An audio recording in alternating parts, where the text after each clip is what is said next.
George, there'll be a time and a place to bring George up and understand how he fits in the world. But right now, it's just a case of keeping a secure, stable environment around him. So Prince William walked out of a Balmoral BBQ with George beside him after one remark from Camilla exposed something he and Catherine had never been told. But the remark itself was not the real shock. Camilla had not insulted George or questioned William as a father. She had accidentally revealed that people inside the king's household were already discussing how the 13-year-old prince should be prepared for the crown. And before that night was over, William would discover something inside that plan that changed who he believed was really behind it. The strange part was how ordinary the evening had begun. Saturday, 2022 August 2026. Balmoral Estate, 6:47 p.m. No receiving line, no evening dress, no staged appearance. Charles and Camilla were there. William and Catherine had brought George, Charlotte and Louis. Princess Anne and Sir Tim Lawrence had joined them. Dogs crossed the grass. Estate staff carried food outside. Smoke drifted above the barbecue. That setting mattered because Balmoral barbecues carry their own family history. Prince Philip had long been associated with cooking outdoors there, while Elizabeth was remembered for helping with the washing up. For a few hours, monarchy could disappear behind familiar family routines. Then George became the subject. At about 7:06 p.m., someone asked whether he was looking forward to September. George had turned 13 only weeks earlier, and Eton was approaching. A new school, boarding, new boys, new teachers. A different rhythm after years at Lambrook, alongside Charlotte and Louis. George gave a careful answer. Excited, yes. Nervous too. William kept the moment light. He joked that being his son would not rescue George from schoolwork. Charles told George that his father had survived Eton. William answered, barely. The table laughed. Even Camilla. For a few minutes, there was nothing uncomfortable about the conversation. Catherine mentioned that boarding might be the biggest adjustment. Anne said time away from parents could sometimes help young people discover who they were. William agreed. George listened. It was the sort of conversation nobody expected to remember the next morning. Then Camilla looked toward George and said, almost casually, well, he'll have rather more than school to think about once the briefings begin. William turned toward her. What briefings? Charles's expression changed before anyone answered. Catherine saw it. William saw it. Camilla saw it too. Whatever she had just mentioned, Charles already knew about it. And if Charles knew, then William immediately understood that this was not some passing suggestion thrown across a dinner table. Somewhere, someone had already been thinking about George's future, and William had not been in the room. Hi viewers, if you believe a 13-year-old boy should not have his future mapped out by palace officials before his own parents are even brought into the conversation, then do not just sit there and watch silently. Hit like, share this video with someone who follows the royal family, subscribe to the channel, and let the comments speak in one voice tonight. Type, leave George alone if you believe William was right to draw the line. Because if plans are already being discussed for his son before William and Catherine even know about them, then surely that deserves more than silence. William asked again, what briefings? Camilla hesitated and looked toward Charles. That glance made things worse. Charles began carefully. Nothing had been decided, he said. Some preliminary thinking had taken place about George's gradual preparation for the constitutional responsibilities that would one day come with his position. William listened. Charles explained that nobody was talking about public engagements or suddenly turning George into a working royal. The idea was education, occasional sessions, eventually, constitutional history, the Commonwealth, the Duchy of Cornwall, the royal archives, how government papers reached the sovereign, how private secretaries worked, how patronages were chosen,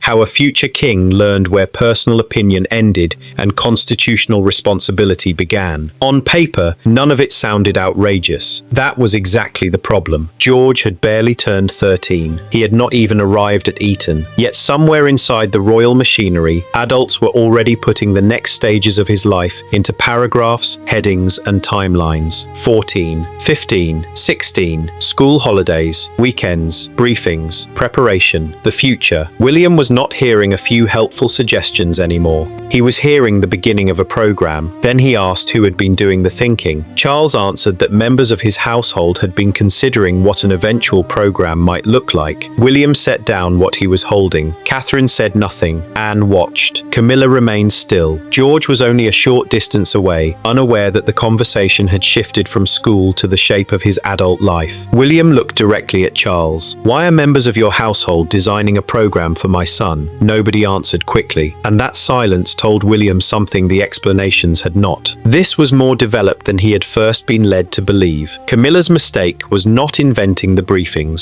Her mistake was mentioning them before William and Catherine knew they existed. And there was another problem. If all of this was supposedly so preliminary that George's own father had not yet been brought into the discussion, how did Camilla know about it? William looked at her, then at Charles. That question was about to change the entire evening, because what William did not yet know was that the paper behind those briefings would force him to confront his own childhood, his first days at Eton, Balmoral, in 1997, and the one fear he had spent years trying not to pass down to George. The barbecue had only just changed. The real argument had not even started. Camilla answered before Charles could. She said Charles had mentioned the idea several evenings earlier while discussing George's move to Eton and the years that would follow. She had assumed William already knew. That explanation should have eased the tension. It did not. Not anymore. William's concern was no longer whether Camilla had invented the idea. She clearly had not. The question was why a conversation about his son had travelled through the king's household, reached Camilla, and still had not reached him or Catherine. Charles tried to pull the evening back from the edge. The paper, he said, was exploratory. No dates had been fixed. No meetings had been arranged. No one had spoken to George. Advisors had simply been asked to think ahead. William heard the phrase and stayed quiet. Think ahead. That was exactly what bothered him. For everyone else around the table, thinking ahead meant continuity, preparation, responsibility. For William, it meant adults beginning to decide when George's childhood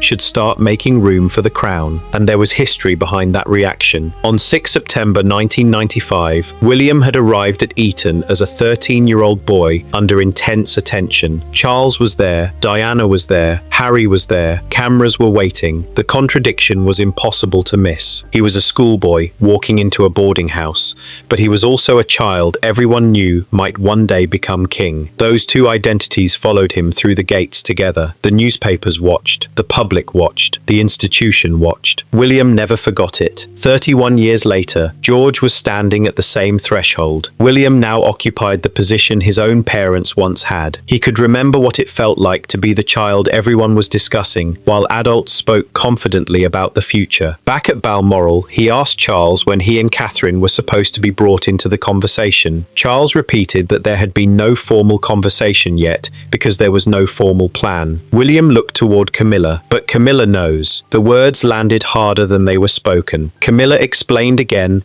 that Charles had mentioned it and believed William had already been consulted. There was no triumph in her answer, no sign that she had been directing anything behind the scenes. Then she tried to make her position clearer. That was when she made things worse. George, she said, was not an ordinary 13-year-old. William's eyes moved toward her. Camilla continued, someday George would be king. Everyone around that table knew it. The public knew it. His schoolmates knew it. Eventually, he would have responsibilities no ordinary teenager could be expected to understand overnight. Surely gradual preparation was kinder than waiting until he was older and placing everything in front of him. For a moment, nobody challenged her. Even Anne gave the smallest nod, because the uncomfortable part was that Camilla's argument had logic behind it. That changed the temperature again. This was no longer a simple story in which one person was obviously wrong and another was obviously right. George would need preparation someday. William knew that. Catherine knew it. Anne knew it. Charles had spent almost his entire life being prepared for responsibilities that eventually became his. The real argument was about timing and control. Catherine had barely spoken since the briefings were mentioned. She had been listening instead, separating what actually existed from what it might become. Now she looked at Charles. Had George seen any of the paper? No. Had anybody spoken to him about the proposed briefings? No. Had anyone asked William and Catherine when they believed their son might be ready? Charles paused. Again, no. Catherine's expression changed. George was weeks away from the biggest educational adjustment of his life. Eton meant boarding, new teachers, new routines, new expectations. For the first time in years, he would not finish every school day beside Charlotte and Louis and return to the familiar rhythm of home. He would be learning how to stand on his own. And before he had even unpacked, palace advisors were discussing when to begin another education entirely. Not Latin, not history homework, kingship. Catherine kept her voice controlled. Can he not be allowed to become 13 before everybody starts preparing him to become 40? The table went quiet. There it was. The argument William had been struggling to express express had been reduced to one sentence. Nobody questioned that George had a future role. Nobody was pretending succession did not exist. Catherine's objection was simpler. A child could know what awaited him without being required to live emotionally inside that future before he was ready. Camilla listened, then answered from the opposite side of the same problem. But you can't shield him from what he is forever. William looked at her, and this time he answered immediately. We're not shielding him. Camilla did not look away. Then what are you afraid of? Across the lawn, George was still with Charlotte and Louis. William turned toward his son, and the answer that came next had almost nothing to do with Eton. William kept his eyes on George for several seconds before answering. The boy was not sitting at the center of the argument. He was a short distance away with Charlotte and Louis, still caught in the ordinary world of a family evening. To George, the night was still about food, school, jokes, and the final weeks before Eton. To the adults behind him, it had become a discussion about the next 40 years of his life. That was what William could no longer ignore. He turned back toward Camilla. He was afraid, he said, that everybody would decide George's life before George was old enough to decide any part of it for himself. The words changed the argument. Until then, Charles had been talking about preparation, Camilla had been talking about reality, Catherine had been talking about childhood, William was talking about ownership, and Balmoral was perhaps the worst possible place for him to have that conversation. Because William had arrived there as a teenager in the summer of 1997, believing he was simply spending part of August with his family. He was 15. Still young enough for adults to organize his days. Old enough to understand that his family was different, but nowhere near old enough to control what that difference demanded from him. Then everything changed. On 31 August, Diana died in Paris. For William, the private loss of his mother instantly became something public. The cameras returned, the expectations returned, the questions returned. What should the princes do? Where should they appear? When should they return to London? How should the family respond? What did duty require? Within days, William was walking behind his mother's coffin alongside Harry, Charles, Prince Philip, and Charles Spencer, while millions watched. Balmoral had taught him something no palace briefing ever needed to explain. Royal childhood could disappear quickly. One day, adults were protecting you from the world. The next, those same adults were explaining what the world expected from you. She made the decision that no matter what, despite all of the difficulties of growing up in that limelight and on that stage, she was going to ensure that both of us had as normal life as possible. That memory sat underneath William's reaction now. Camilla had asked what he was afraid of. William already knew. He had lived it. Charles tried to lower the temperature. Nobody, he said, was taking George away from him. William looked straight at his father. That's not what I said. The answer was immediate. Charles stopped. Camilla stepped in again, more carefully this time. This was not about taking anybody away. It was about George's eventual obligations. Obligations that could not simply disappear because everybody around him preferred not to discuss them. William turned toward her. His voice became colder. Leave my son out of this. Not shouted, not performed. Final. Camilla began to answer. William cut across her. He's 13. And then, at about 7:19 that evening, he stood up. No dramatic scene followed. No glass hit the table. No chair went over. William simply decided the conversation was finished. He called across the lawn. Come on, mate. George looked back, confused. William told Charlotte and Louis they could remain with Catherine if they wanted. Catherine rose as well, watching Charles for a moment before turning toward the children. The look was enough. This conversation was not over, but it was over for George. William started walking away from the barbecue with his son beside him. And this is where the story took a turn William had not expected. For several moments, George said nothing. Then he asked one quiet question. Was that about me becoming king? William stopped walking. That question hit differently. He looked at George and asked why he would think that. George's answer was painfully simple. People talked about it. Boys at school knew. People mentioned it around public events. Things appeared online. He knew what second in line meant. William had spent years trying to make sure George understood his position gradually, without allowing that position to swallow everything else about him. Yet George was already hearing the conversation from everywhere else. The schoolyard, the internet, public appearances, other people. William asked whether it bothered him. George shrugged at first, then admitted that sometimes it did. People had asked whether he wanted to be king, and he never knew what he was supposed to say. That was the question no 13-year-old could answer properly. Wanting it sounded strange. Rejecting it sounded impossible. Ignoring it did not make it disappear. William told him he did not have to answer. George looked at him. Ever. For the first time since leaving the table, William almost smiled.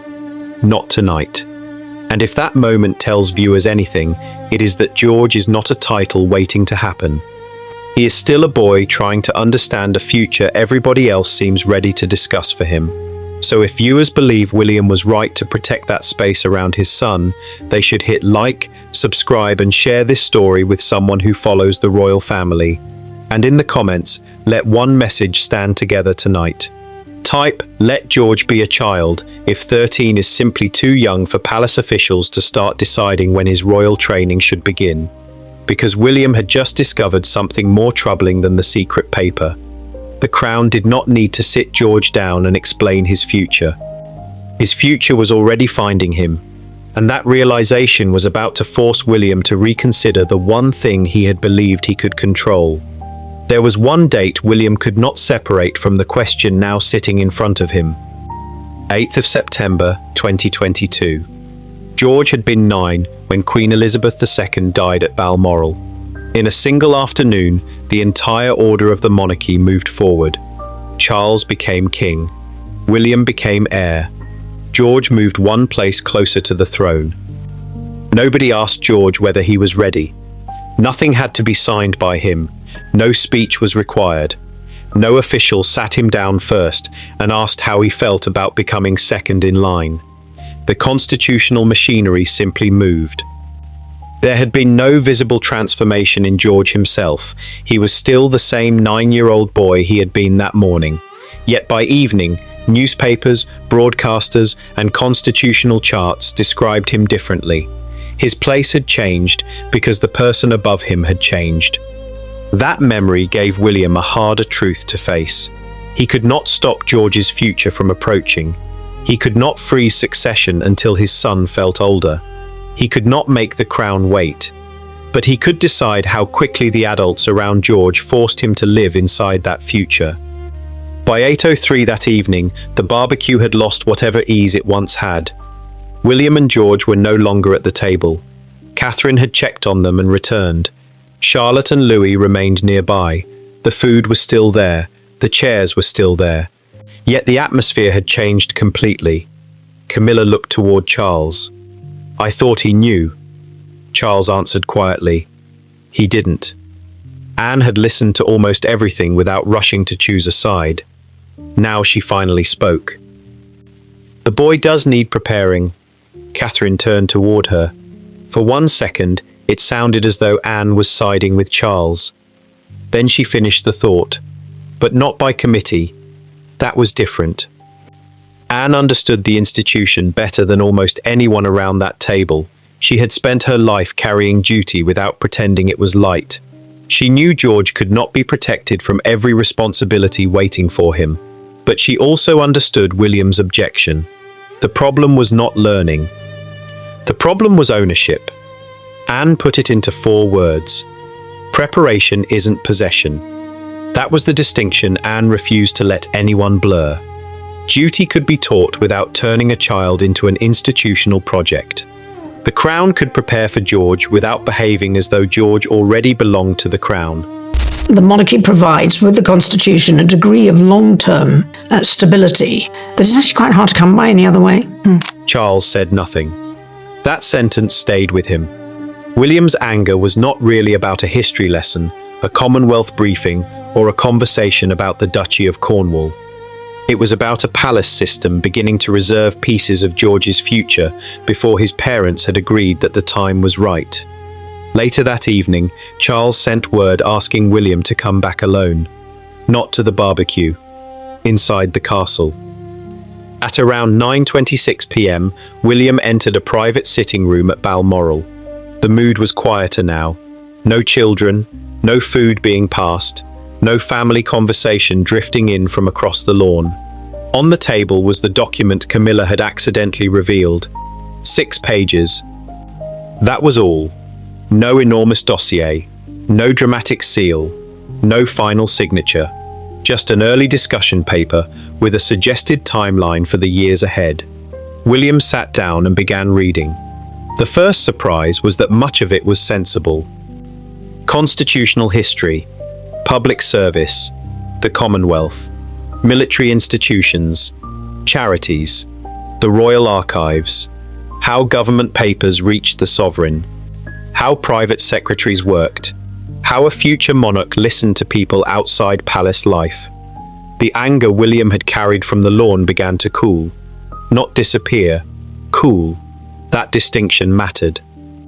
Because the more he read, the clearer the real problem became.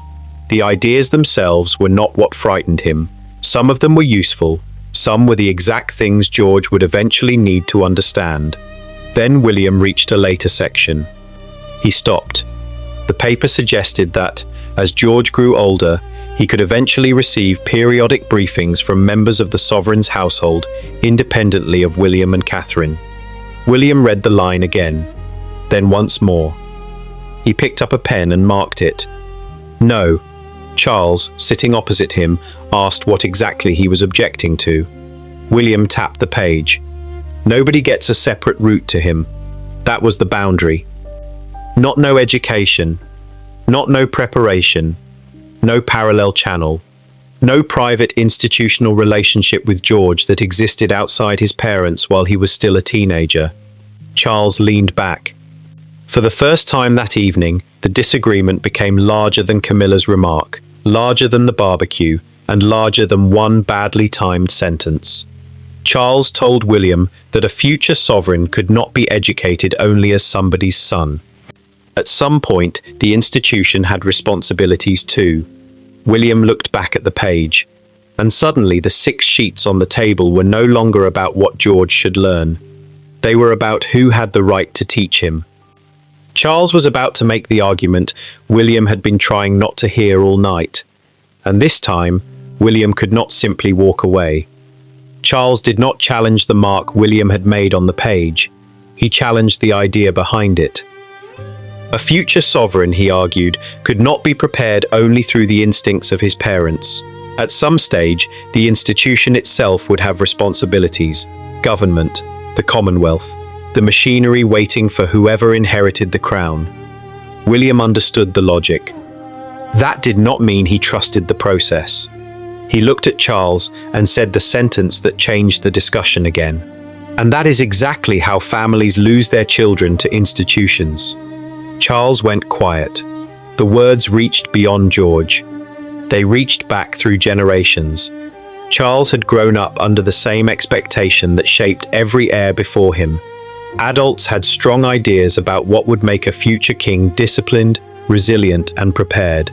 His schooling and duties were shaped by that larger purpose. Every generation believed it was preparing the next one correctly. That was the danger William could see. Good intentions did not guarantee good judgment. Charles finally answered in a quieter voice. I thought we were helping. William did not attack him. So did everyone before us. For a moment, neither man spoke. The argument had changed. William was no longer trying to stop George from learning about the crown. Charles was no longer defending a 6-page document. They were confronting a pattern older than either of them. When did preparation become pressure? When did guidance become control? And who got to decide? Catherine entered the conversation later, after the sharpest part of the exchange had passed. She knew that cancelling everything would solve nothing. George was second in line. That fact would not disappear because his parents wanted to protect his childhood. One day, he would need to understand the institution he might inherit. Catherine did not dispute that. She changed the terms. Her first boundary was immediate. No formal palace training program during George's first year at Eton.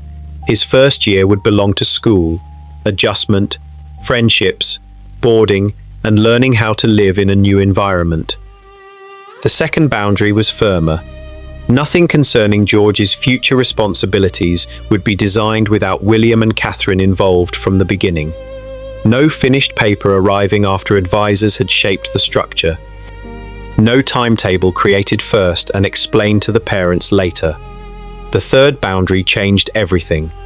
George himself would eventually enter the conversation, not as the subject of a plan, as a person with a voice inside it. Charles listened. Catherine explained that if the purpose of these briefings was to prepare George for difficult decisions later in life, then the first lesson could not be that important decisions about him were made elsewhere. Her question was simple. If the purpose is to prepare him to make difficult decisions one day, shouldn't the first thing we teach him be that his voice matters? Charles did not answer immediately. William looked toward him. For the first time all evening, compromise seemed possible. Then another fact came out, and it changed William's understanding of the night. Camilla had not been the person pushing the plan. She had not asked for the briefings. She had not helped design the timetable. She had heard about it because Charles had mentioned it. The request had come from Charles himself. Months earlier, he had asked members of his household to begin thinking about how George might eventually be introduced to the responsibilities ahead. William's first reaction was suspicion. Why so early? Why before speaking to him? Then Charles explained the motive. He was thinking as king, but he was also thinking as a grandfather. Charles knew that George's preparation would stretch across years. Some might happen while Charles was still deeply involved, some might not. The future could not be guaranteed, and he wanted useful knowledge and ideas to exist, even if he was not there for every stage. That changed the paper. It did not erase the mistake. William still believed he and Catherine should have been consulted first. He still rejected any separate route to George. But the 6 pages no longer looked like a quiet attempt to claim influence over his son. They looked like something Charles wanted to leave behind for his grandson. And that was harder to fight. William could reject the method without rejecting the love behind it. The discovery forced him to reconsider Camilla's role. Her remark had caused the confrontation, but she had exposed a plan she did not create. Charles had. Not from hostility, from fear of time. William looked again at the document. For the first time that night, the question was no longer whether he had been right to walk away. And Charles knew that too. It was whether he could protect George without refusing help simply because it had arrived the wrong way. By the time the conversation settled, William had stopped treating the document as something that needed to be destroyed. It needed to be changed. That distinction mattered. Charles had accepted that the process had moved too far without William and Catherine. William, in return, accepted that preparing George could not be postponed forever simply because the subject made him uncomfortable. Catherine's 3 boundaries now gave them a way forward without pretending the future did not exist. No formal palace program during George's first year at Eton.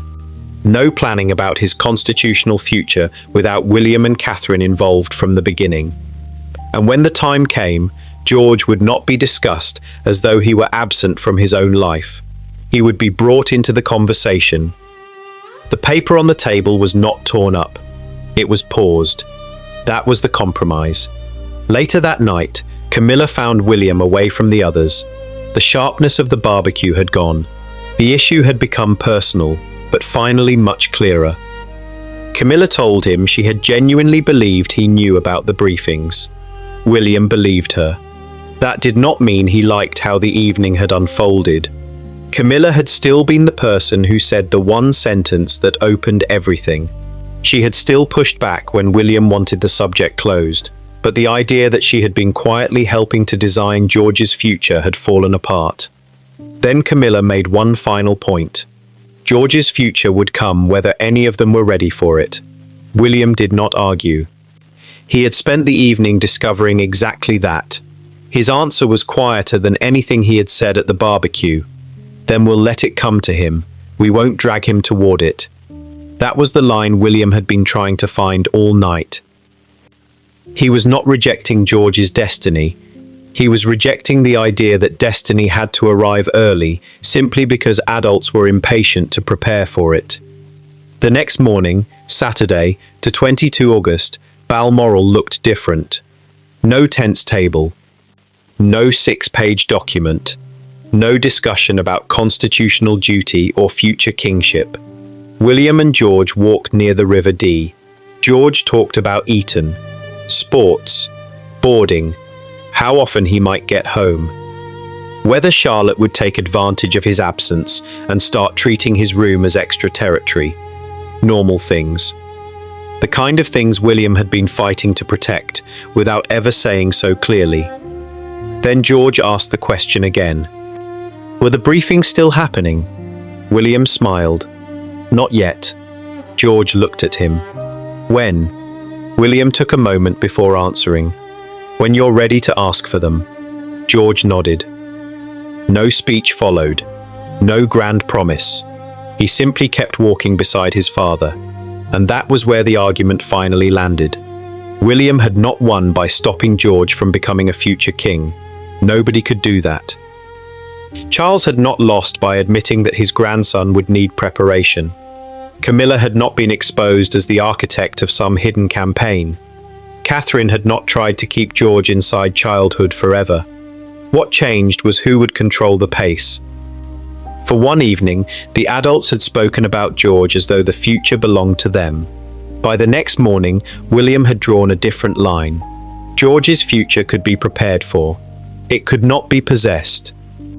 If viewers believe William was right to make that distinction, hit like, share this video with someone who follows the royal family, and subscribe if you believe George deserves the chance to grow before the institution starts deciding what every year of his life should look like. And in the comments, type, "Let George choose the time," if you believe the first step in preparing a future king should be listening to him. Because this story ends with a compromise. The next one may not. There is still one unanswered question hanging over Balmoral, and it involves the person who stayed almost completely silent while William and Charles argued. Princess Anne. She agreed that George needed preparing, but her warning was sharper than anyone realized. Preparation isn't possession. And in the next video, the focus turns to what Anne said after the family conversation ended, who she believed had crossed the line first, and the one private recommendation she made about George's future access to palace advisors. That detail could change the meaning of what happened at Balmoral before that weekend was over. And William may not be the only one drawing boundaries anymore.